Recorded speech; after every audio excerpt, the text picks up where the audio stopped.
నమస్కారం అండి. నా పేరు Kalam Sanjay Kumar. High court advocate Telangana and Andhra Pradesh. ఈ రోజు చెప్పే అంశం ఏంటంటే గత 10 రోజుల నుండి అమెరికా, ఇరాన్ మధ్య చాలా పెద్ద యుద్ధమే జరుగుతోంది. ఆ యుద్ధంలో ఇరాన్ అధ్యక్షుడు ఖమేని కూడా పాపం మరణించడం జరిగింది. ఆ యుద్ధంలో మరణించడం వల్ల చాలా ఆక్రంత ఉన్నారు. ఇరాన్ ప్రజలు, ప్రభుత్వం అంతా కూడా చాలా కోపంగా ఉన్నారు. ఖమేని చాలా మంచి వ్యక్తి.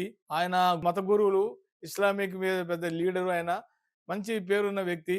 వాళ్ళ వంశపరంగా వాళ్ళ ఫ్యామిలీ మెంబర్స్ అంతా దీంట్లోనే వాళ్ళు ఇస్లామిక్ మీద వాళ్ళు ఎక్కువ ప్రపంచం అంతా కూడా తెలిసిన విషయమే. కాబట్టే ఇజ్రాయెల్ ఈ అమెరికాకి ఇరాన్ మీద ఎందుకో ఎప్పటి నుంచో కోపంగానే ఉంది. 1980 నుంచి కూడా అమెరికాకి, ఇజ్రాయెల్‌కి, ఇరాన్‌కి అసలు పడట్లే. ఎందుకో ఇరాన్‌కి ఏందంటే వాళ్ళకి ఆయుధాలు తయారు చేయడంలో, వెపన్లు చేయడంలో వాళ్ళు దిట్ట. వాళ్ళు ఎవరిని కూడా ఎవరికీ భయపడరు, ఎవరికీ దడవరు. అమెరికాకి, ఇజ్రాయెల్‌కి కోపం ఏందంటే మొదటి నుంచి ఇజ్రాయెల్‌కి, ఇరాన్‌కి అసలు పడదు. ఇరాన్ వాళ్ళు ఆయుధాలు తయారు చేయడం, ఇజ్రాయెల్‌కి ఏదో ఒక రకమైన వాళ్ళకు భయం అనుకోవాలి, ఏమనుకోవాలి అసలు వాళ్ళిద్దరి మధ్య అసలు పచ్చగడ్డేసే పగ్గరు. దీనికి తోడు ఈయన ఒకడు మన యూఎస్ ప్రెసిడెంట్ డొనాల్డ్ ట్రంప్ గారు కూడా ఆయన కూడా ఈ ఇజ్రాయెల్‌కి సపోర్ట్ చేయటం. ఇద్దరు కలిసి కూడబడుకొని ఇరాన్ మీద అటాక్ చేయటం.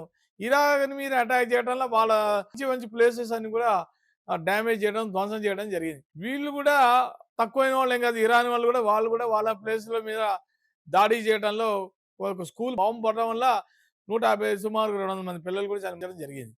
ఇది చాలా కలిసివేసింది అందరికి కూడా.